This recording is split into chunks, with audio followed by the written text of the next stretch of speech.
Good day, everyone. Today, we'll be talking about genetically modified organisms or GMOs and their importance here in the Philippines. But first, what are GMOs? A GMO or genetically modified organisms is a plant, animal, or microorganism whose DNA has been changed using modern biotechnology. Scientists modify genes to improve traits like making crops resistant to pests, diseases, or drought. In simple terms, GMOs are created to make farming more efficient and food more nutritious. These are the example of the GMOs propagated in the Philippines.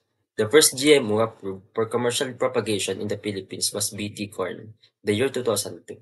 This corn variety was designed to be resistant to the Asiatic corn borer, one of the most destructive pests affecting corn production in the country. The resistance comes from the gene taken from the bacterium Bacillus thuringiensis or BT. When inserted into corn DNA, this gene allows the plant to produce its own insecticidal protein which protects it from the pest attacks without the need for chemical pesticides. The second example is golden rice. Golden rice was officially approved in July 2021 for commercial cultivation in the Philippines, making the country the first in the world to approve this nutrient-enriched rice. What makes the golden rice special is that it contains additional beta-carotene, which the body converts into vitamin A. Golden rice is designed to reduce malnutrition and improve overall health among the rice-dependent communities.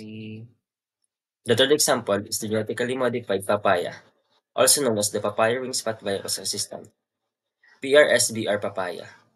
This variety of papaya was genetically engineered to resist infection from the papaya ring spot virus, which causes the severe yield loss and fruit deformities.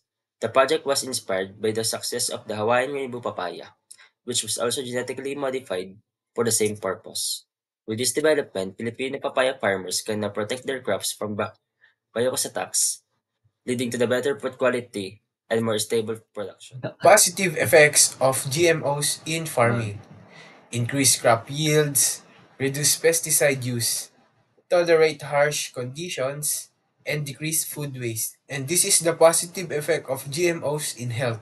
They improve nutrition, lower toxin and chemical level, and may reduce food allergen. And here's the effect of GMOs in environment. GMOs lessen pollution, conserve soil, reduce greenhouse gas emissions, help prevent The effects of deforestation. GMOs are often debated, with proponents citing scientific evidence or safety and benefits, and opponents express concern about safety concerns, environmental integrity, and concern about seed sovereignty when it comes to socioeconomic justice. Here are the key positive and negative impacts across four sectors such as on farming, consumers, and the environment and the economy. Positive effects of GMOs on farmers. Higher yields, less pesticide, more harvest and fewer chemicals needed, lower costs and better quality, and survive harsh conditions. Can grow in drought, floods, or poor soil. Negative effects of GMOs on consumers. Better nutrition, cheaper foods, better quality and longer freshness, and safer and stable food supply. Less pesticide and can grow in low climates. Positive effects on the economy. It increases farm income, higher productivity, reduced pesticide costs, and lower production costs for plants. Now, the negative effects. First, the environment. First is the possibility of gene transfer from GMO crops to nearby wild plants that are non-GMO crops. Next, a negative impact on insects and other species. And lastly, education in other plant types, leading to a loss of biodiversity. Negative effects of GMOs on farmers. Expensive seeds and dependence. Must buy costly seeds yearly. Cross-pollination issues, market limits, pest resistance, and loss of traditional GMOs on consumers. Possible allergies and health concerns. Some fear long-term effects and ethical issues and misinformations. People worry due to lack of understanding. Now, negative effects on the economy.